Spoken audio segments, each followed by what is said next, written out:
Hi, and welcome to mya226 Look Dev and Lighting in Maya with Arnold. For this class, we're gonna see how to create from scratch this bad girl with this photo I took before. So basically, I'm gonna show you in 10 classes how to create the shaders, put the lighting, treat the HDRIs, import different things in Maya and render everything in Maya. So let's get started. I saved a scene called mya226 class01 start. So if you open it, basically we're gonna see just the model only. So no display, no renders, right? And you have the different objects with different names just to separate everything. And that's it. So just to be sure we don't save before anything set up, I want to be sure we start from scratch and I show you everything. So now I want to focus on different things. The first thing you need to do is to prepare your timeline here. So just set up it with 1001 and to 1101 here, just to be, you have definitely space before, especially for the effects, if you need some effects, and after for the animation. So now, just to double check everything, we're gonna have a look on the different UVs and model, right? So the first thing to do, as soon as we collect something to set up a look dev, it's always better to check the model to see if there's anything wrong with the model or with the normals or with the UV. So first things to check, it's the UV. Or we can check with the model, but it doesn't matter really. Let's start with the modeling. So just to be sure we have everything set up properly, let's have a look on the normal. So in display, object display, in polygons, you have this menu. So let's detach it and you can see face normal. So here you can see where the normal is pointing. So it's always good to check where the normal is pointing to be sure we don't have any problems doing the shadings or doing the texture when you try to improve the shading networks. So it's a little bit hard to understand this. So what you could do is to change the size of the normal here. So if you click here, we have this menu appeared. So let's reduce slightly the value to have something a little bit better. Yeah, this is better. And as you can see, the face pointing outside. So this is good. This is perfect. So if you have any models where the face is pointing inside, I suggest to reverse it. So in the polygon menu, in mesh or normal, you can reverse it just to be sure the normal pointing outside. If you don't, you will have definitely problem with the displacement and the textures and the shading, and like a couple of weird things could happen. So now this is good. Let's hide this face normal and go back to our normal objects. Right. So now let's have a look on the second important things is the UV. So when you select all your models and you go in UV texture editor here. So here, as you can see, we set up different things in different UDIM. So 1, 2, 3, 4, 5, 6, 7, 8, 9, and 10. So let me explain everything. So this is very important to understand, especially when you work with Maya and Mari, ZBrush, or Modbox, or any of those programs. You can check and you can set up different UDIM for the texture. So let's have a look on the UDIM. UDIM, here we go. So this is how everything is set up. So if you take that and you put that in Maya, here we go, you can see it's exactly the same organization. So when you have some textures, you should have the name of the texture dots a number dots the extension. So when you export a lot of things from Mari, for instance, you can notice you will have those kind of numbers after the name of the texture. It's just to be sure we can cover every UDIM with a maximum of resolution. So basically that means instead to have, as before, everything on a single UDIM, like for instance, if I will have all those UVs in only this square, that means I'm limited with the size of the map. So for instance, if I have an XR, like or TIFF textures to treat the diffuse component, that means if I have this component in 8K, that means every single UDIM, that means everything, all my model need to be inside this 8K. But the fact we separate everything in different UDIMs, that means every square can be 8K or 4K, depends on the resolution. So that means just the face or just the chest or the hand or the trousers could be just 8K. So this is very, very important to be sure we have this kind of setup to push the resolution as much as we can during our production or during your assets. So basically that means I can generate 1 to 10 map, 11, 12, like 15 maps or even basically I have until 20. So I could have 20 maps with 8K each. So I want to be sure I have enough resolution during my texture, because if you don't have enough resolution, you're gonna have some blurry render. Basically, you don't have enough details in your texture. So this is very important. So now we have, you are sure our model are set up properly. Let's have a look on the camera. So the first thing to do before to do the look dev, we're gonna set up our layouts. So when you have our shooting, look, so basically our texture, this is our texture, right? So let's create a fresh comp just to be sure I don't have any preset or anything inside. So let's press R and read our texture. Let's go in Maya, class 1, background original, open. So this is our default shooting. So as you can see, we have a ground here with different lines gonna help for us doing the layouts, and this kind of pavement here gonna help us as well. A very important thing to understand doing layouts, it's the camera.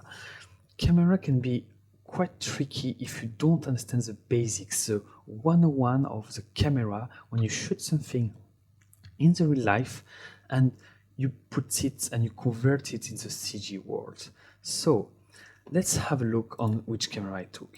So basically, you go on the Wikipedia or any website you want to see and check which camera do you have, because this is very important to know the sensor of the camera. So this is the camera I used for the shooting, and on the wiki page or any website you can have a look on the size of the sensor. So this is very important, because obviously in Maya we don't have the same thing, so we need to convert it. So basically in Maya, if I create a new camera, so create camera, let's rename camera render here. So if you press Ctrl A, there we go.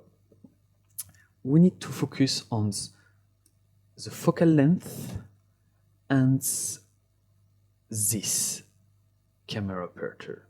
So we can set up everything in inch or in millimeters. You do have some presets, but obviously you don't have most of the time the camera you used during your shooting. So you need to understand how to extract those information and put them inside Maya. So basically here you can see you have millimeters and inch, but unfortunately this is X and Y of the sensor, and on the wiki page they don't give you exactly the same thing. Here, fortunately, we do have exactly the size of the sensor. So now we just need to copy and paste those values here in Maya. If you don't have those information, because most of the time you have only these things. If you have this, it's absolutely fine. We just need to go, for instance, here in the preview website, you can have access on this information most of the time. This is more what you can have, for instance, in the manual or in the documentation. So when you do have 1.8 inch CCD, you can have a look on, for instance, this kind of, sorry, just error. Here we go. This is the one I was looking for. So if you have this type of sensor, you can have the aspect ratio, the in millimeters diagonal of the sensor, diagonal in the sensor in millimeter and in inch, and what you need is these things here. So basically, if you do have 1.8 inch sensor, you can see you have exactly the same value. So basically, if I take those values here and I put them in Maya, if I put them in Maya, I will have exactly the right sensor from my camera. So let's copy and do the same thing. So 7176 7.176 and now 5319 5.319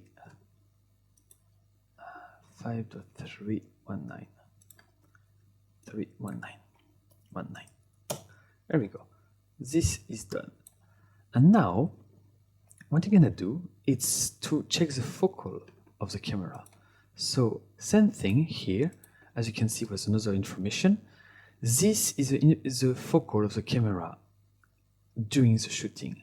So basically that means you use 5 millimeters on this camera with this sensor. So in Maya, you just need to put 5 millimeters. And now in our camera, it's exactly the same sensor and the camera we use during the shooting. Let's take this one. Here we go. So let's spend a little bit more time about this explication. So basically, if you have a sensor here, it said 1.8 inch, right? And we have, for instance, one focal. Let's change, for instance, in blue, the first focal of the camera. So we have this. Oops, sorry. Let's change this. Something brighter, a little bit brighter. There we go. And let's do this. There we go. Right. This and this. So this is our focal. So this is a 5 millimeters focal, right? With 1.8 inch sensor. So this ratio between the sensor and the focal, it's extremely important, because if, for instance, we said by default we have another sensor. So by default, Maya have a 35 millimeters. So it's definitely bigger here. So that means we do have, for the same focal here, if you have, for instance, 35 millimeter, so that means it's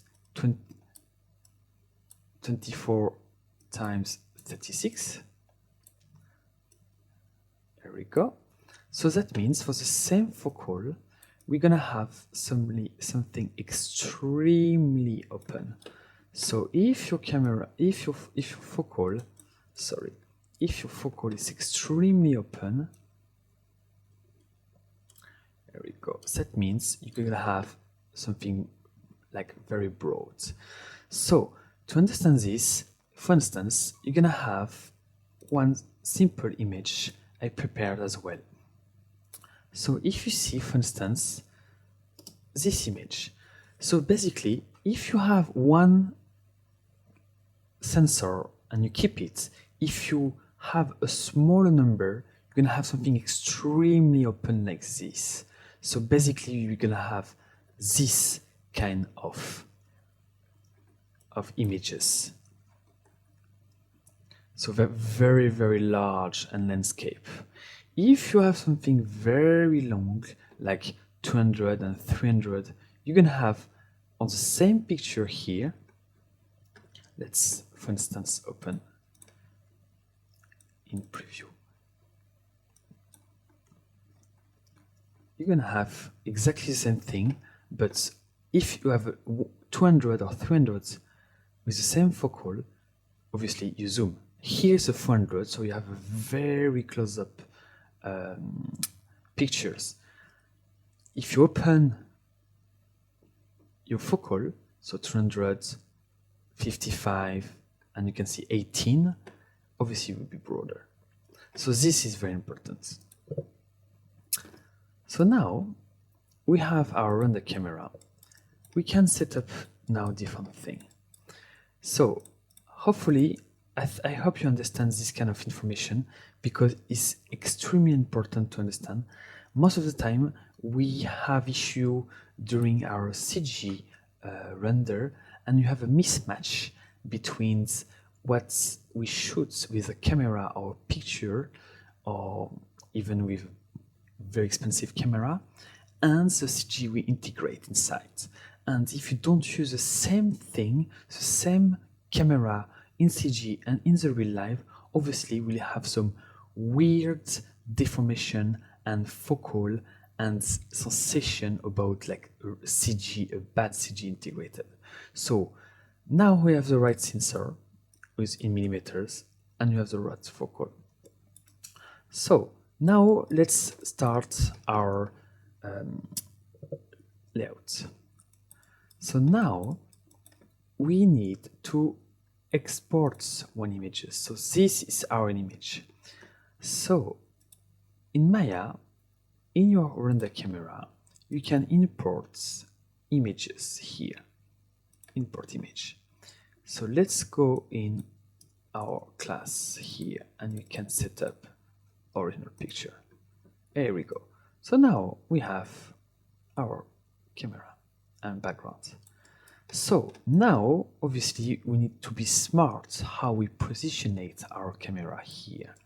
So to help us and to show you why this is again important, I'm gonna create a simple plane.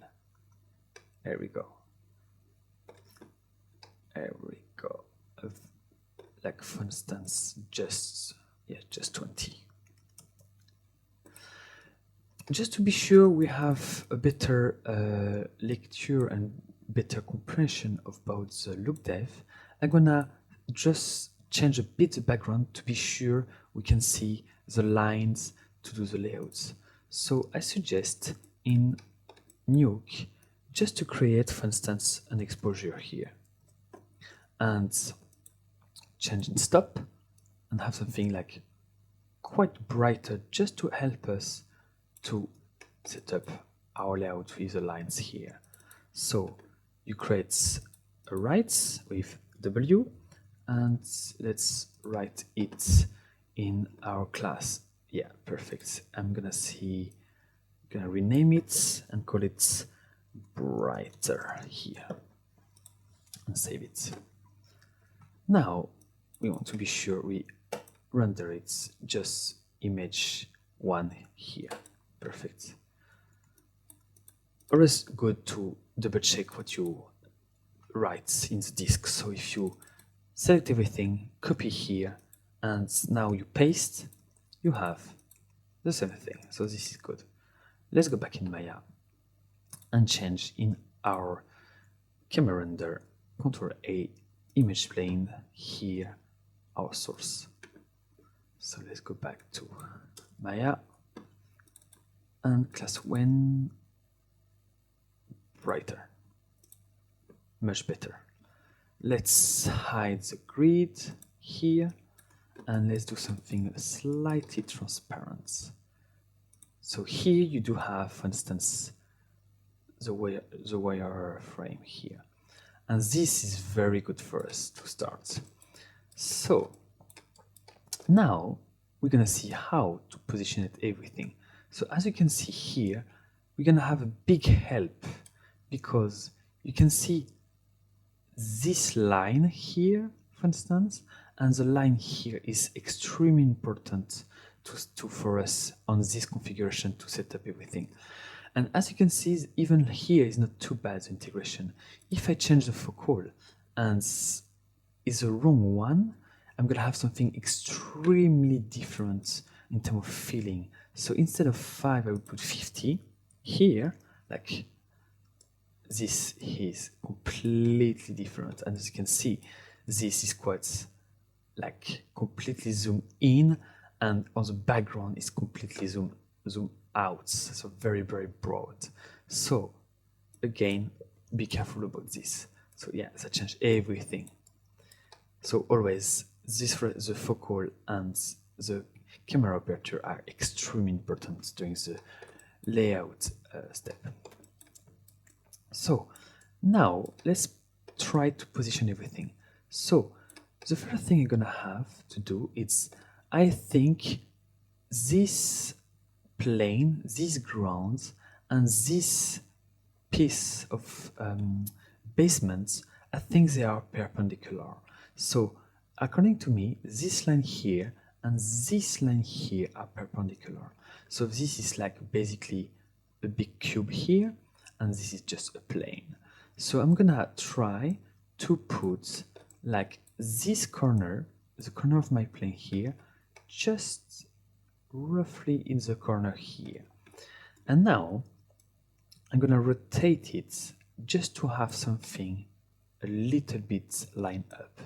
So slightly, if you have this sensation or it's in, it's gonna be very, very good. So as you can see, this line is almost lined up. There we go. I think you are very, very close now. So yeah, now just a couple of adjustments, and I think you're almost good. Yeah, let's do something like this. After, it's entirely up to you to change and adjust, depends on what you want. Another thing I want to talk about is the distortion, because most of the time when we do have a picture, we don't treat the distortion of the lens. Obviously, if you are, depends on the camera, you can have different kind of distortion. So on this picture here, as you can see, we do have a massive distortion. So it's probably like almost a fish eye. So we can understand in the real life, we don't have this kind of distortion. So this is completely straight. But because with the camera and the lens, we have this kind of curvy lines for the building. So if I need to do this kind of building in CG, obviously I need to undistort this image just to be sure we do have some straight line and you can line up in Maya. So now we have almost something good. let's create a cube, simple cube. And you can see here, let me just scale it roughly like this. There we go. So you have our camera here, we have a background. Let's save this before we have issue. Let's save and just in case. Save and right. It's always good as well to see the foxtrum of the camera. So in Maya, you have in display, rendering, camera, clipping plane. So we have the direction of the foxtrum. The foxtrum is basically where the camera is pointing. So it's what the camera is pointing and cover in the scene. So that means if this cube is in the foxtrum of the camera, that means it's going to be rendered. If it's outside the foxtrum, so basically it's never going to be rendered in the final image. So now let's put it inside just to be sure it's appears in the camera and switch into render camera.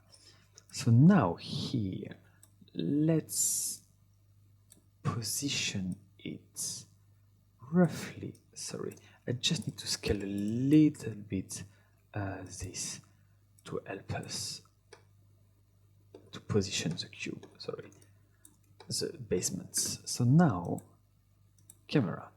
So let's scale and change. So let's tear off because it's always very hard now, and let's put that on the side. So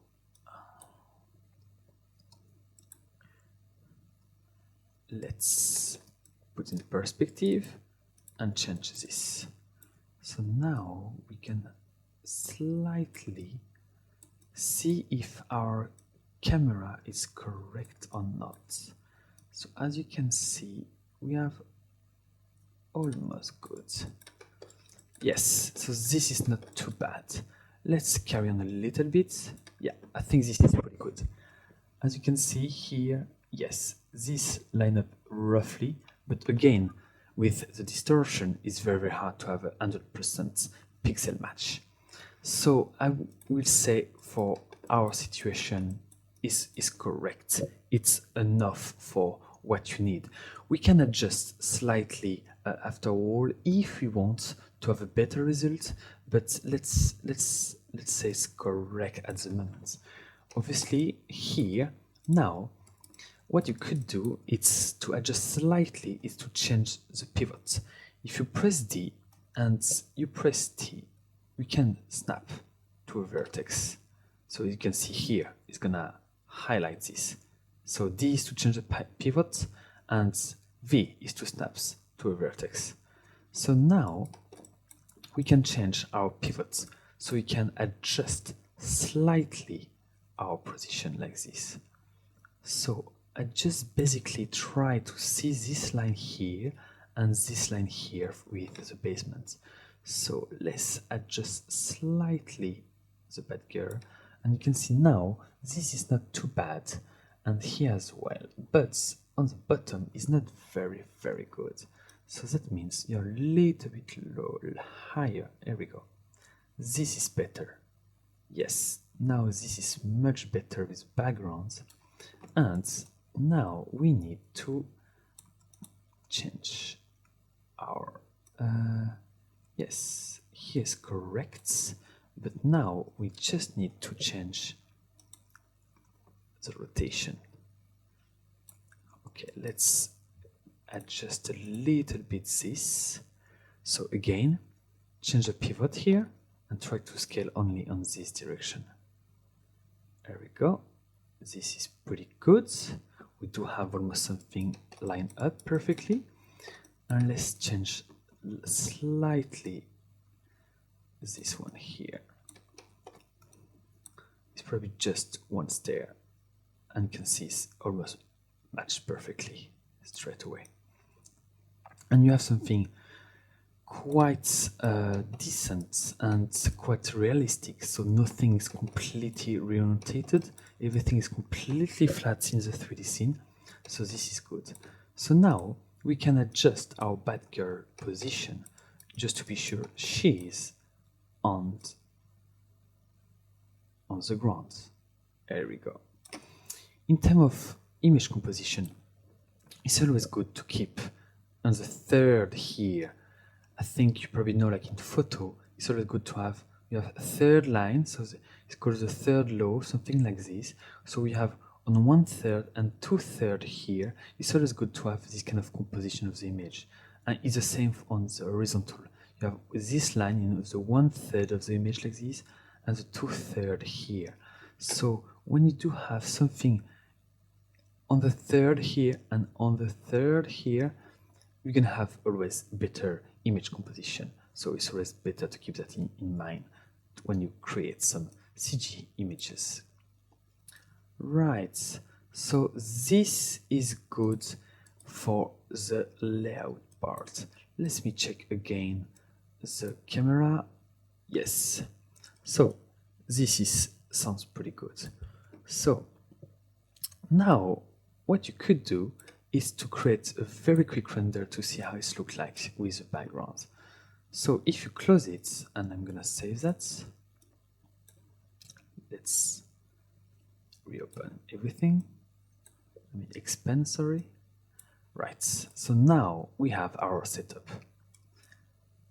Right, so now I prepared before a quick layout, it's called rendering. Basically just to optimize my space, because in just one screen, Maya and all our CG software is quite tricky because we don't have enough space. So in the plugin, let's double check if Arnold is set up. Okay, let's put that in Maya. And completely down, you do have Monterey and Maya to Arnold. Just to be sure, you tick this one. So now let's render it. So we can go in render on the camera. Nice processing.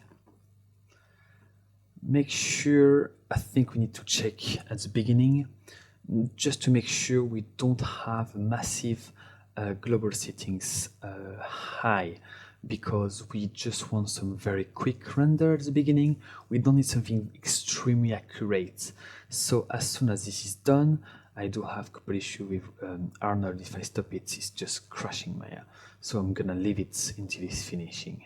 So as soon as it's done, we're gonna double check in our global setting which kind of setting we do have at the moment. I'm probably have something quite high because it's quite slow, so makes sense. At the moment, you can see it's completely black because we don't have any lights. So as soon as you're gonna put an HDRI, even like white dome lights, we're gonna have see something how it looks like basically. It's always good to have an image on the background.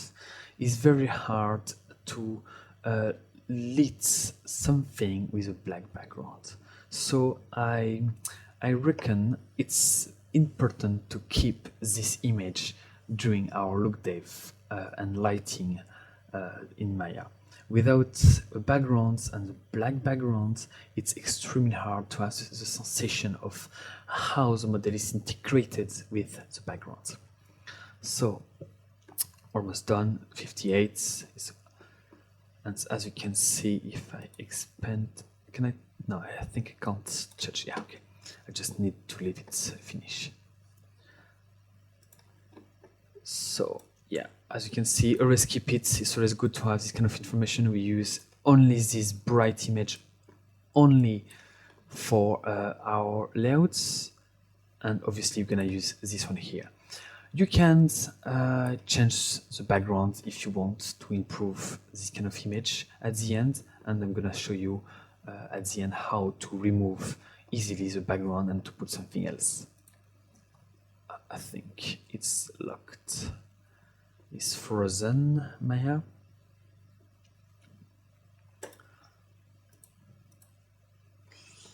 Let's go back. Yes, almost done.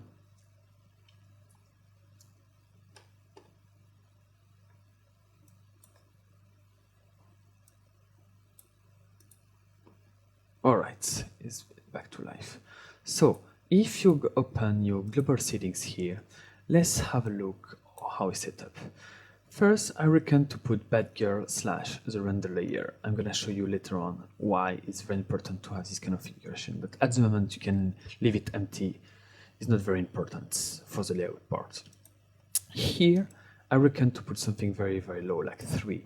Not too low, because if it's too rough, it's very hard to see how it looks like. If it's too high, as you can see, it's a bit too long to check every iteration. So let's put like basically the default settings from Arnold in Maya. And I guess the default setting, I think it's this one. So you should have this kind of setting by default. So leave it like this at the moment. And you close it. So let's create, just to see how it looks like with dome light. As you can see, even if it's a black, in terms of image composition here, and how the sensation of the camera and the focal, we can see it's right. We don't have weird sensation of the model, of the line, of the perspective. It's completely integrated because, again, we did match the camera, the real camera in the real life sensor and we convert it to the CG world. So let's create quickly a lights. Let's create a dome lights and click again. Let's save it just in case.